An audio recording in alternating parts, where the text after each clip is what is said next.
Hey Cavalier Nation, Executive Director Monty Mast. I hope everyone has had a safe and happy holiday. Tonight is day 3 of our 4-night rebroadcast. Today we have an interview with Michael Cesario talking about our uniform design. Hint, hint. You'll see the 2019 Chromium Winds production left to right. PASIC clinic segments include 1982, 1995, 1975, and a bit of 2021 music from the future. We'll also see a full run of the 1985 production of The Planets. Our return to the field in 2021 would not be possible without the support of our friends, fans, and alumni.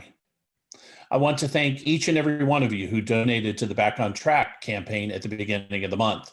We were able to raise over $60,000. While that amount is nothing to scoff at, we're still about $25,000 short of our December goal. Remember, the CARES Act allows taxpayers who don't itemize deductions to take a charitable deduction of up to $300 for cash contributions made in 2020 off the top. Please consider donating on our Facebook page or donating at give.cavaliers.org. Thank you again for your generous support of our organization. We hope you enjoy tonight's show and stay tuned tomorrow for the big reveal. Thank you again and enjoy night 3 of our rebroadcast.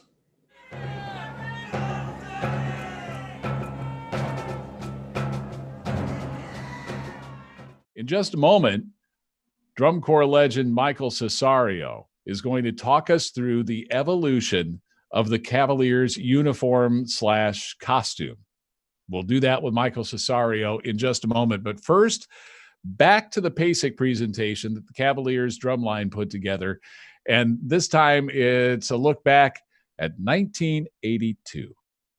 Hello, everyone. Brett Kuhn here to talk to you about innovations and highlights from the 1980s. 1981 brought us Gus Barbaro, better known as Cosmo, introducing a new tenor configuration, 10, 10, 12, 13, 14. So everything led down the drums. Outside 4 drums were extended collar. The main 10 on top was a regular collar.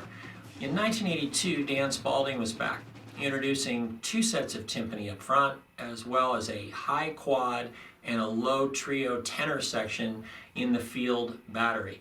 1984, Jim Campbell arrives as percussion arranger. We start to move into a more concert band, classically oriented genre of music, and really start to think about the Cavaliers as a school for percussion.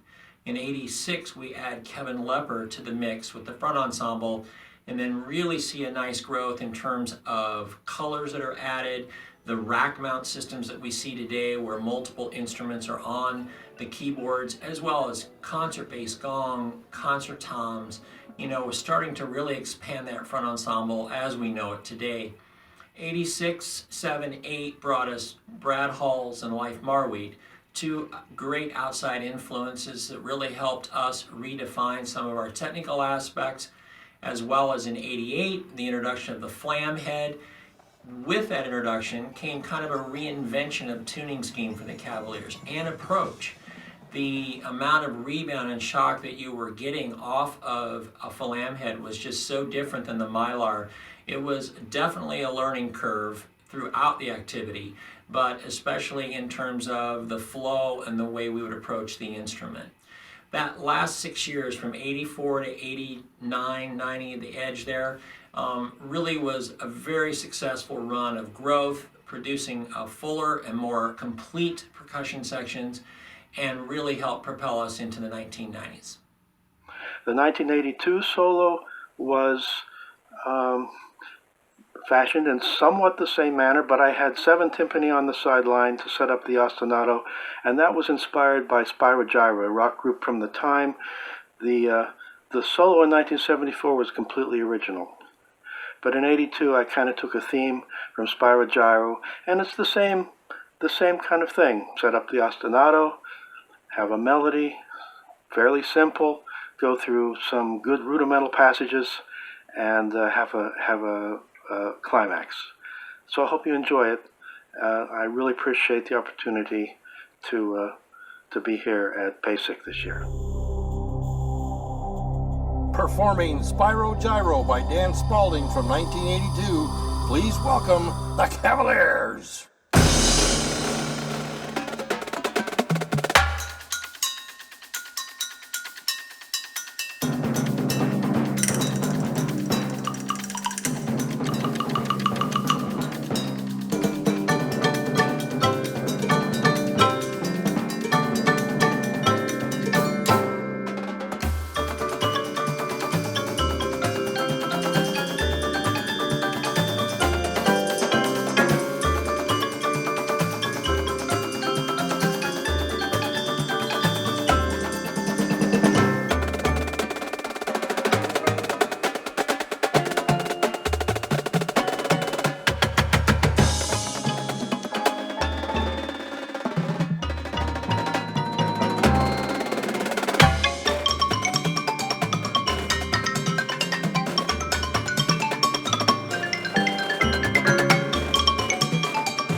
Cavalier Nation, it's Michael Cesario here to remind you of all the great uniforms and costumes we've put together over the years. I've had a great time designing for the Corps, and it's special for me because it was the first Corps that I ever rooted for back in Kenosha, Wisconsin. One of the great things about designing for the Corps was I'm a professional costume designer doing theater, and I had done film and television and opera.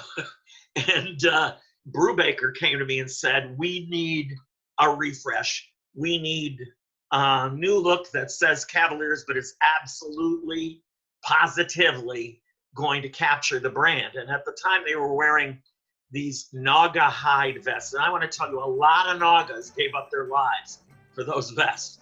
So I brought him some drawings, and we came up with what became an iconic look. In fact, so iconic that anytime I wanted to change the littlest bit, it turned into a staggering fight at every level. Anytime there's anything new at the Cavaliers, there's always a discussion.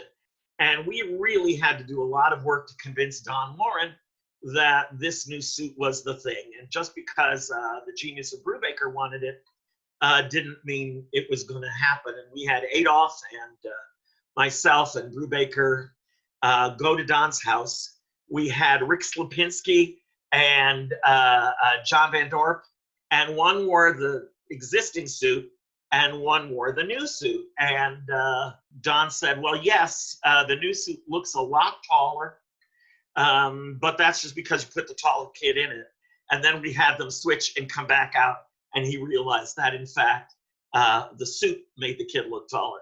But I'm pleased that we were able to create what I consider to be the iconic look, the white collar and the big white wings and the white gauntlets, so that everything pointed up, what we call triangulation. It was all here. It was between the arcuate of the horn arc and the top, so everything went up, and the pants were not so important. Our first object was to make them look tall and thin, which we did by having these super short jackets. They're only 2 fingers under the lower rib, and fitting the black pants. So like a matador, the jacket is a little bit bigger than the pants, so the waist looks even smaller.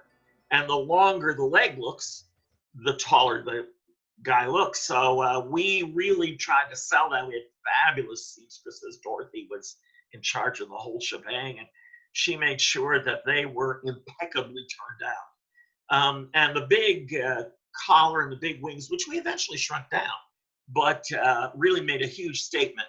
And we started with the guard in the same thing, and then by 85, the guard was in blacks, similar, but making a different statement so they could stand out a bit. And then we started moving from there.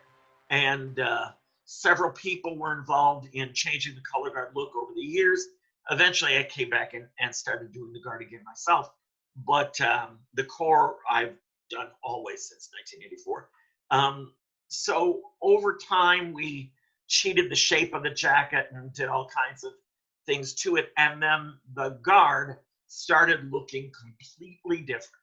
The idea was that they could wear something that was indicative of the theme without hurting the image of the Cavalier, which is always going to be very muscular, very masculine, tall, and super competent.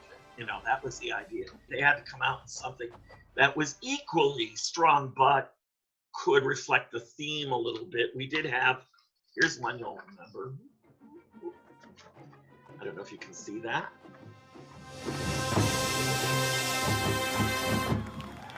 The one that I just showed you was 94. The guard wore something similar in 95, except that it was this rust color. And it really stood out against the green.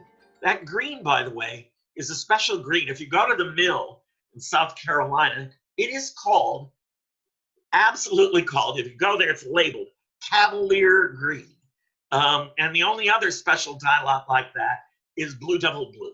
Both of those are, you can't do it without asking the Cavaliers if you can use their green. And we did that really just so that every band director had to talk to the Cavalier director and we could recruit guys. We didn't really care if they wore that color green or not. But it was designed specifically to stand out against AstroTurf and to look good on television. And we took different swatches until we found one that did both those things. So one of our refreshes for the core was to give a little bit more white, brighten it up, collar smaller. And Mike Gaines was doing the drill in those days, and he asked, could we have more contrast on the back of the suit? And I said, sure, we'll do a trick that I do, which is the back is black, so that when they turn around and go away, it's a darker moment. And when they turn back around, you get the green, you get the baldric, you get the silver mirror, you get the whole shebang. And so everybody thought that was a pretty good idea, till we saw the sample. And you would have thought that I had stepped on somebody's grave. It's the green machine, not the black machine. It's just the back of the suit. It was just because Mike wanted to change, but we eventually did it. You know, as I said, I didn't have a degree in dentistry till then, but after pulling those teeth, I deserved something. Now we get to 2016. This is when we start a new era. The idea was, how do we take the icon and make it speak to today's audiences and the other drum corps? We're not going to take a back seat. And so the idea was, how do we respond without losing our branding, without losing our identity? And what we did was we came up with what we call a Gemini, which is it's part structured uniform and part stretch. And the idea was that it was modular. Things could slip in and out of it. The pants might be the same for 3 years. And we invented this vest, which you will remember because we still wear it today, that had a big honking zipper down the front. And it could appear with a green satin blouse that was cut down with a white collar. So it could appear with a baldric, and that's still the kind of look we have for our dress greens right now. But it could be worn strictly as a vest or with other things underneath it, sweatshirts or whatever. You see the prints coming there, but here's our dress green look. I've had a good time with that, and that starts with Daniel being willing to take all kinds of risks. I have to give credit to Chris Hardowitz for backing the team 100%. And I know it's hard whenever there's a change, but I think we're now on the idea that we respond and we adapt without losing anything that would say Cavaliers.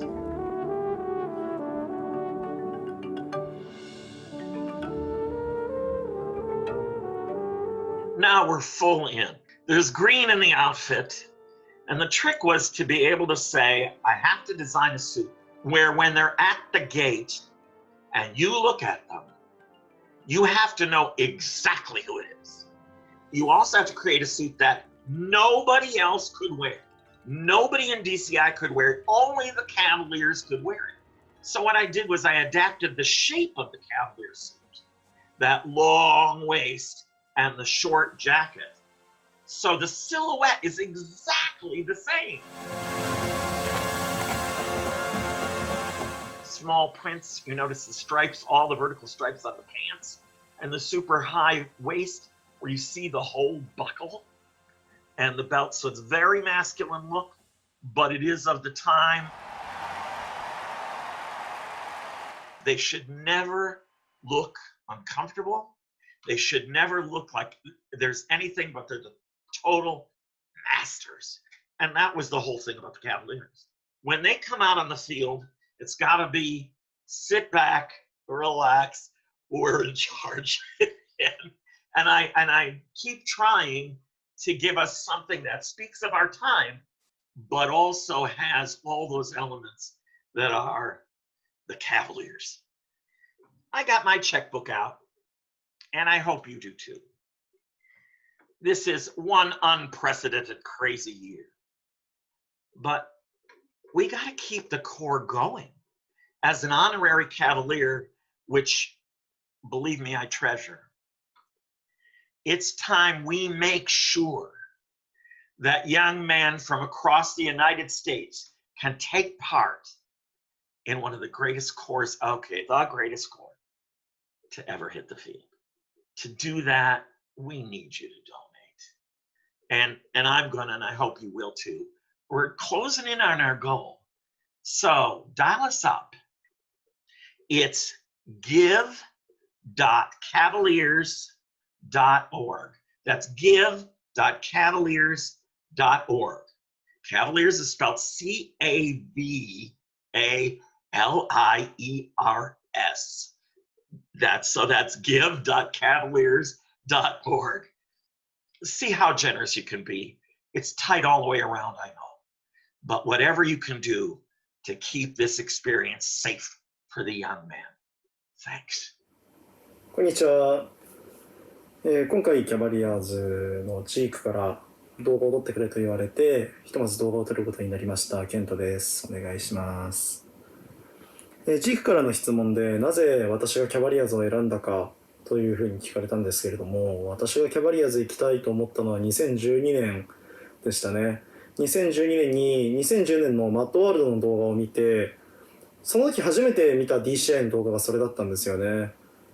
で、DCI の動画初めて見て、なんでこいつらは小中にプッシュアップをしているんだと思い始めて、いや、それ面白いなと思って興味を持ったんですよ。で、漠然と目指し始めたんですけれども、まあ素人スタート、大学生活に入ってからも素人でスタートして、本当に練習してっていう形だったんですけれども、2015年度のツアーのオーディションに行った時に、落ちたんですね。で、ひとまず DCI は行きたいということで、会の方である、オレゴンクルセイダーズに入団しました。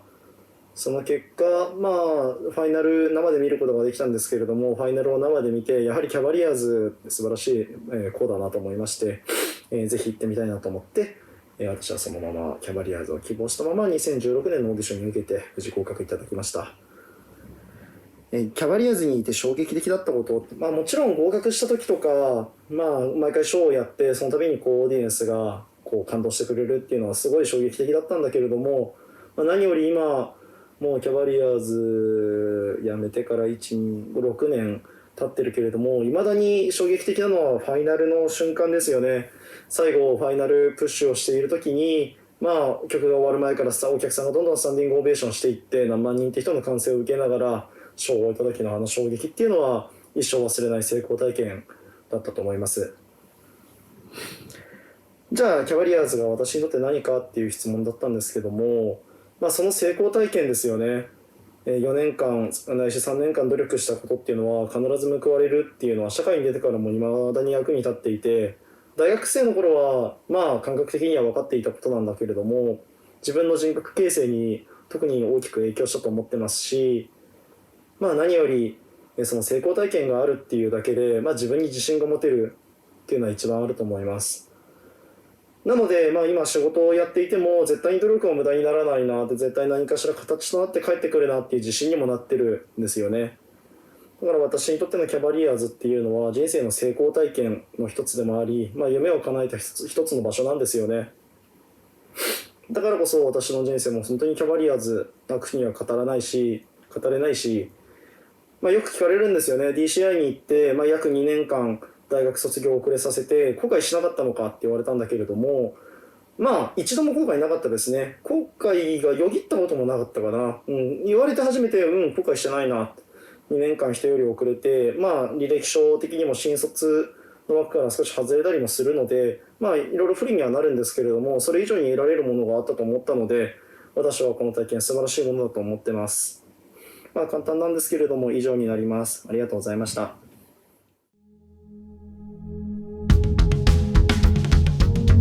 Customize your look and sound like never before with Emperor Color Tone Crimp Lock Tenor Drum Heads from Remo. Emperor Color Tone tenor heads are constructed with 2 plies of highly durable clear mylar film infused with Remo's proprietary skin-deep imaging technology for the ultimate in visual effect without sacrificing sound or durability. Choose from 6 vibrant colors: yellow, green, blue, purple, red, orange.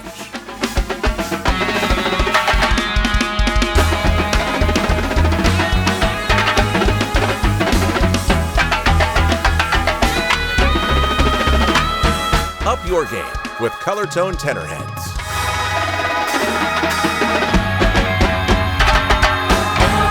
Remo, making the best even better. Thank you very much, Kento. Great to hear your story. And again, the impact Cavaliers have on the lives of young men, you just don't know where on the globe it stops. It goes all the way around this globe and back again. A couple of notes, and we're going to make this a very quick break because we have the Wind Ensemble Chromium coming up. This is the indoor winds that competes the WGI winds that the Cavaliers is the parent organization of.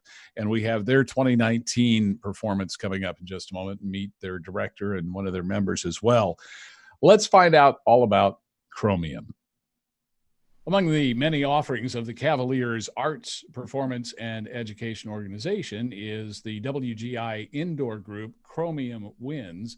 I'm joined now by the director of Chromium Winds, Andrew Zweibel, and Megan Dunzer, one of the marching members in the 2019 Chromium Winds.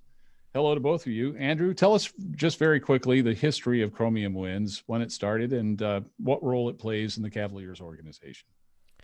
Great to be with you, Dan. Thanks for having us. So Chromium began in the summer of 2016, and our first season was the winter season, 2016 into 2017. That was right. I joined the organization and the ensemble right at the beginning of that season, which was also Megan's first season in the ensemble. She's been with us ever since the beginning. It was the first Cavaliers organization ensemble to be co-ed, and we competed starting right away in the WGI Winds Independent Open class. We're incredibly fortunate to have won Independent Open gold medals in all, I suppose, 3 years that we've been able to compete at World Championships. We were going for our 4th in a row this past spring when our season was unfortunately cut short. Megan Dunzer, why did you join Chromium Winds? Why were you there in that very first year? It's kind of a funny story. I didn't even really know what WGI was, let alone WGI Winds. It's just such a new activity. But our music caption head, Jeremy Stevens, was actually teaching for the high school I was marching at. And he kind of said, there's this brand new thing. The Cavaliers are offering it. It's co-ed. Come out and join. And I remember being so nervous on the drive up to West Leiden, a little bit south of Chicago for that very first audition. But getting there and seeing this new activity and this new ensemble and just the cohesion that all the staff and these brand new members had, I really knew that we were getting into something good. Andrew, there was no WGI season in 2020. It sounds like 2021 is going to be a mostly virtual, very creative season, no doubt. But limited to no competition possibility. So how's Chromium Winds handling that? Yeah, so we were really disappointed when our season was cut short back in the spring, and WGI has done a great job over the course of this summer and fall putting together a really robust set of options for us and for groups all across the country and the world. We're choosing to go a remote route. WGI also is offering a solo and ensemble opportunity for performers, kind of like the Performer Showcase or I&E was. So we're offering that as an opportunity to our performers with our instructors, our staff members providing coaching to our students over Zoom to help them. And then we're also going to be working on a creative video project to submit through WGI's e-showcase is what they're calling it. This is a exhibition, non-competitive video submission where groups can put together the Brady Bunch tiled videos or a really creatively filmed and shot music video or any type of creative endeavor. No limits, no holds barred. And so we've got our regular designers back. We were able to keep them on board and keep them working, which was really important to us during this season, and our staff as well. And we've got a great group of members that we're going to be starting up with here in the next month or so. Let's end by talking about the mothership for a little bit, because we're here to raise money for the overall Cavaliers organization. Megan is kind of a groundbreaker, one of the first females to be a full-time marching member of this organization. What does the Cavaliers mean to you? And, can you kind of put it in a here's why you should give money format?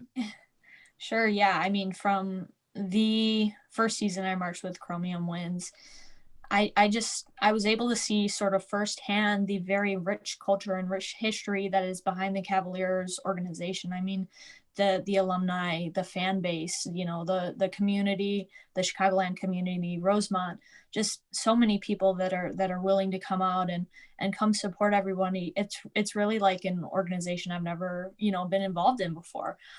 So everybody that comes in contact with the Cavaliers, they are a part of that culture. They are a part of that history. And, that's what makes the organization so rich and so amazing is these people. It's really we're really lucky to be in a place like this and to have such support from all areas. Megan Dunzer and Andrew Zweibel, thank you both very much. I know that by just listening to what you two have said, if people have not seen Chromium Winds before, they're going, God, I want to see this. Okay, let's do that. This is Chromium Winds 2019, Left to Right. Presenting the program Left to Right. WGI's Board of the Arts is proud to present Chromium Winds.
is James Campbell.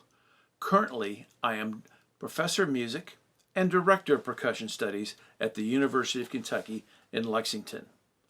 I was involved with the Cavaliers from 1983 through 1996 in multiple roles, including program coordinator, percussion arranger and caption head, as well as consultant during the later part of my tenure. My fellow designers, Tim Salzman and Steve Brubaker, asked me to get involved after the 1983 season. Our design team introduced contemporary wind band and orchestral literature to the Cavaliers' repertoire. The percussion design team also incorporated concert percussion influences and world music elements into the marching percussion design. My personal highlights include winning the 1992 DCI World Championships and in 1995, as well as the High Percussion Awards in 1991, 92, and 95. I especially cherish working with all the talented corps members whom I crossed paths with. Many who are today's most successful school music teachers, university professors, noted performers, and music industry professionals. I hope you enjoy the clinic. Thank you. Hi everyone, my name is Brian Mason and I'm the Associate Dean of the School of Creative Arts and Professor of Percussion at Morehead State University in Morehead, Kentucky. I was a member of the Corps in 1987 and 88 and a member of the staff 1989 through 96, primarily working with the front ensemble. 1993, I did a little bit of writing and took over as percussion designer and caption head in 94 through 96. 95 was a special year with regard to it being our second championship and our third drum title, but it was also the 10-year anniversary of the 85 Planets show. We did some really cool things with regard to tone color and sound that year. We had a 14-inch drum in the snare line for the opener with a detuned Kevlar head. We used 13s the rest of the show, but we had a lighter stick in the percussion feature in Mercury. It was a 2B sized GYRA stick that Alamert designed for us from Silver Fox. We had a special tenor mallet that we also used on the bass drums in the closer, but that tenor mallet was a small disc, looked like a timpani mallet. It had timpani felt around it, and we played some French grip stuff in the opener. But we had a few ionization quotes in the front ensemble that year, but we continued our multi-pit tradition that we had started developing in 1990. And it's great to see that that still lives to this day in the activity. But yeah, it was a phenomenal year full of great stories. Don Warren gave me a hard time for having to redesign the truck a little bit to house the extra set of snare drums since we had just gotten a new truck in 94.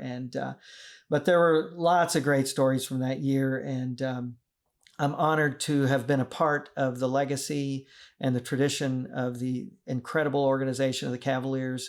I can't thank Mike McIntosh enough for inviting me to do this, and I really hope you enjoy the clinic. Performing Venus by Brian Mason from 1995, please welcome the Cavaliers.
First, I'd like to say a big thank you to all the Cavalier drumline alumni from the 70s that provided a lot of this research and information. The 70s overall had a lot of ups and downs for the Cavaliers as an organization and as a percussion section. We're going to focus on some of the highlights.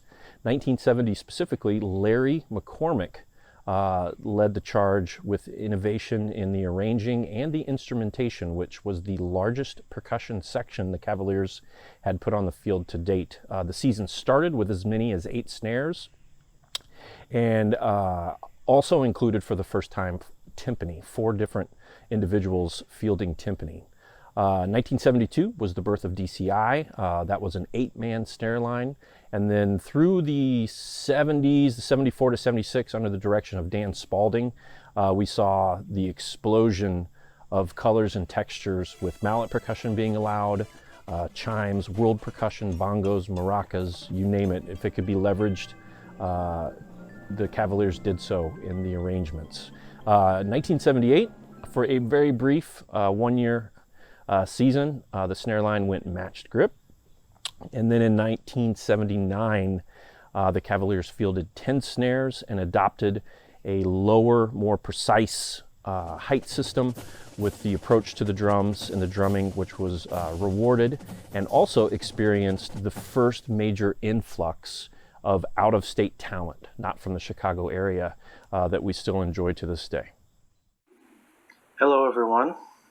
My name is Dan Spalding. I'm coming to you from my home office in Trenton, New Jersey. Beautiful Trenton, New Jersey. I've lived here for many, many years. I'm currently the music director and conductor of the Philadelphia Virtuosi Chamber Orchestra. I've done that for 29 years. And for the past 8 years, I've also been the music director of the New Jersey Capitol Philharmonic. I joined corps when I was 13 in 1965 as a tenor drummer with the Scarlet Lancers in Wichita, Kansas, and I spent 30 years very active in drum corps as an instructor, a judge, consultant, and it was a great experience. I was really honored to have the opportunity when I was very young to instruct and write for the Cavaliers in 1974 through 1976. So you need to remember about this solo in 1974 that made such a big impression. It was the first year that a marching xylophone and marching bells were allowed on the field. The marching timpani had been there for a few years, but this gave me the opportunity to do something completely different from any other drum line. What I did was just set, you will hear it, I just set up an ostinato, a pretty complicated ostinato for 4 players in the timpani, and then just overlaid a melody, had some improvisations, and went through all the sections so they could feature themselves. It was very brief, but it made a huge impression on the judges, and we always got great GE marks during 1974 and 75. For some reason, the judges just loved this solo. It's funny though, when we first learned it in 1974, the drummers didn't like it. But my trusty assistant, Jim Russell, he convinced them that it was a great solo, and they were convinced eventually. They wanted a razzmatazz, old-fashioned drum solo, but it worked out, and we were very successful. Performing Green Soul by Dan Spalding from 1975. Please welcome the Cavaliers.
Little green soul for you. How cool was that? Dan Potter back with you at the Cav-A-Thon. It is it's time to get back on track for 2021.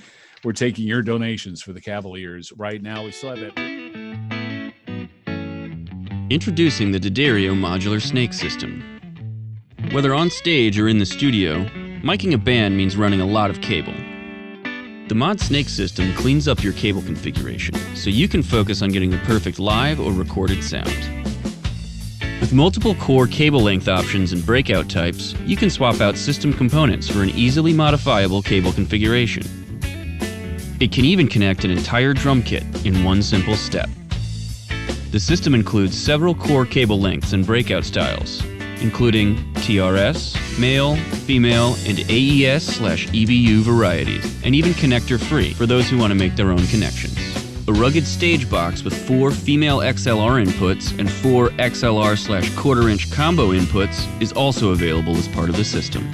With the D'Addario modular snake system, a fully wired setup never looked this neat.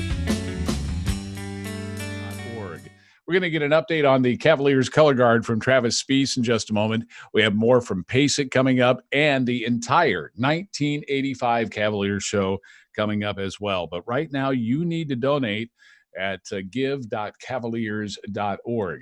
All right, let's get caught up on the Cavaliers color guard and our little chat with Travis Spiess. Throughout the evening, we're checking in with different captions of the Cavaliers to find out how they've been spending their time in 2020, what they anticipate in 2021. Travis Spiess is the caption head of the Cavaliers color guard. Hi, Travis. Welcome. Hi, thanks for having me. Okay, we were chatting a little bit before we started this. I know that you have had the guys together virtually a couple of times for different things. Some of them sounded like a lot of fun. How have you managed to keep them engaged in 2020? Yeah, so I think everyone struggled with keeping guys engaged or keeping their members on task and getting excited about being together, making music, making art.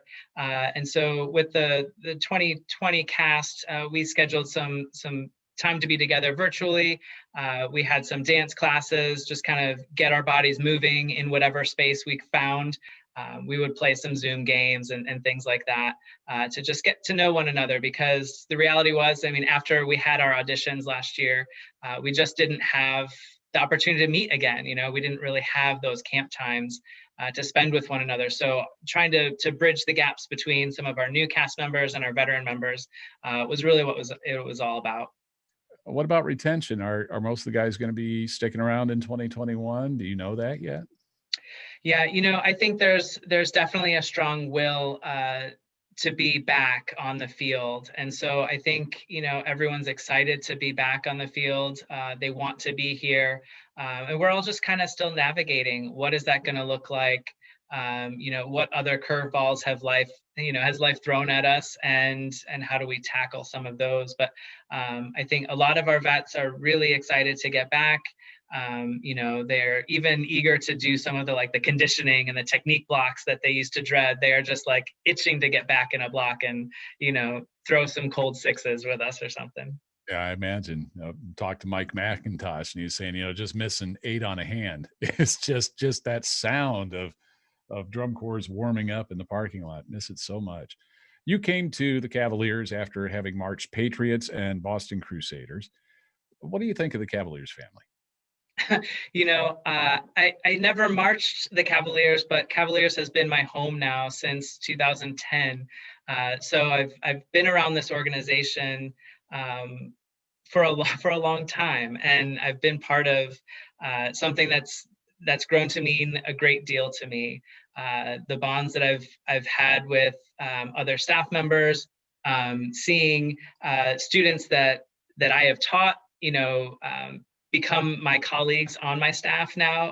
It is just really something remarkable that I get to now teach alongside the people that I taught and now call my friends and that I trust.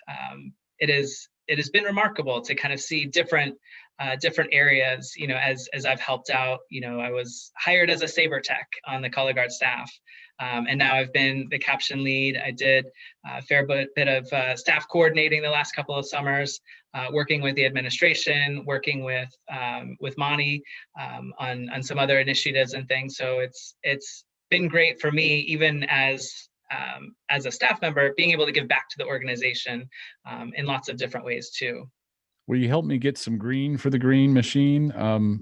Just make a blatant plea. If you were to say, walk up to somebody in the street or meet them in an elevator and give them that quick pitch of why they should donate to the Cavaliers and keep this organization strong.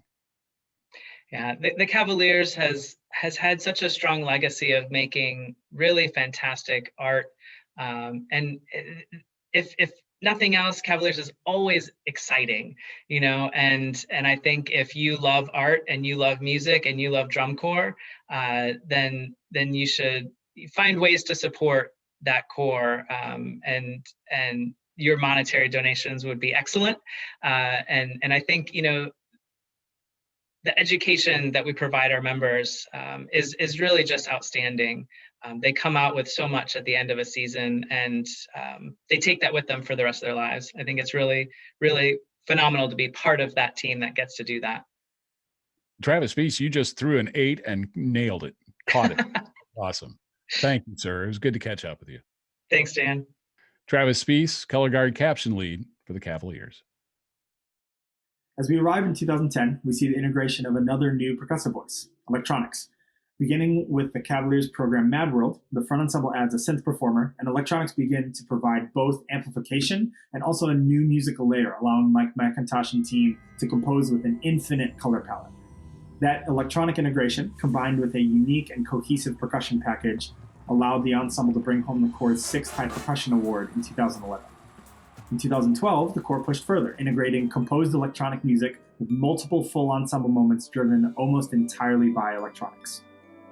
And 2013 marked my third and final year with the group. Now, I remember as a young performer being inspired by the incredible programs and incredible percussion sections of the 2000s, like Frameworks and Samurai, and I will never forget the first time I saw the Cavaliers. The green, the hat, they were tall, they were strong, they were talented, and they were untouchable. In 2013, they told us we were changing the look for our show Secret Society, covering up the greens with cloaks and hoods, and only wearing the hats for a portion of the program. We had questions. Why were we changing the look that we all fell in love with? But little did we know that we were on the cusp of the next evolution of the decade. From 2013 on, the Cavaliers would add full ensemble costuming to the design and begin to explore a whole new type of show, integrating elements of movement and intimate connection to audiences inspired by WGI, along with advanced set designs and storytelling tools from the theater world. The design team would continue to push the ensemble's limits while honoring elements of the Corps' history, like bringing keyboard instruments back onto the field, moving marimbas in 2014, and a marching xylophone section in 2018. They would also recreate and reinvent the Mars theme from the Planets by combining with Frank Sinatra in 2017. And we'd come full circle, presenting the strength, the power, and the camaraderie that have shaped the Cavaliers since the beginning in our 2019 production, The Wrong Side of the Tracks.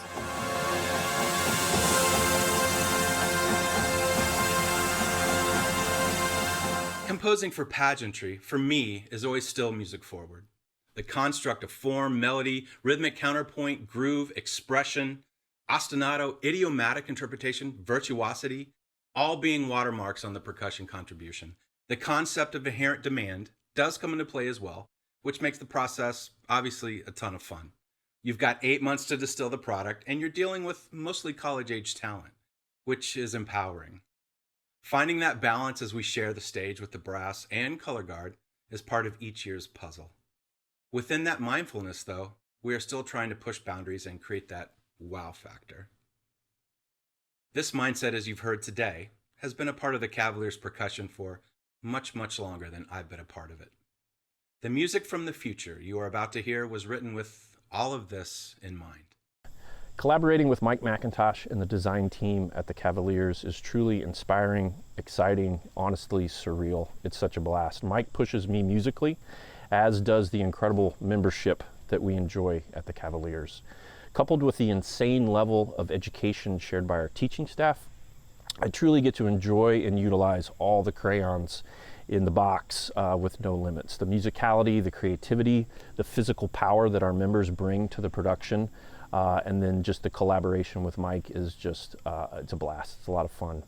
The excerpt we inherited from the brass has a lot of major chord qualities. We expanded that with related modes and additional chord tones to try to give a little bit of a unique twist to those major tonalities. A lot of interplay with the battery vocabulary from Mike, and kind of unique to this production, utilizing timpani as a melodic voice. We hope you enjoy it. Performing music from the future by Michael McIntosh and Cliff Walker from 2021. Please welcome the Cavaliers.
Today, we're in the streets of South Central LA playing in the Celebration of Sound event. Bringing this music to the community of LA is very important to everyone involved. When I think of the event, this is the craziest thing that has ever happened here. It was phenomenal. You know, I had to like suppress my tears, but it was just the most amazing thing ever.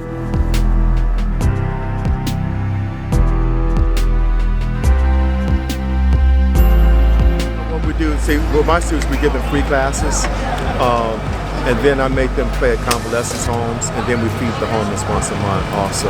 You know, trying to teach them to give back and take control of their own community. I've never seen a DCI show live, which is amazing because for years and years I've followed it. And I've been a fan even online. I watch the videos, but I've never seen it live. I mean, the musicianship is just, it's unparalleled. I can't believe how well the percussion plays with rubato together, you know, 8, 10, 12 people. It's unreal. Cavaliers taught me how to work with people, engage in other cultures. Me and my friend, we would march up and down the street doing drills after we saw the Cavaliers. We were so inspired by the core. The arts, it levels the playing field for everyone. If you work hard, you practice, you can succeed. It doesn't matter what your color is, your economic background. It's a leveling opportunity. What you see tonight with the Cavaliers is you see there's this pure passion it's unfiltered. You know, nobody's worried about a career, nobody's worried about homework to be done or a degree to be had. You can just see everybody's here only to make music. And that passion, that's the thing that will carry them all the way through. Whatever you do in life, learning the discipline and you learn how to analyze problems and work with other people, it transcends just music.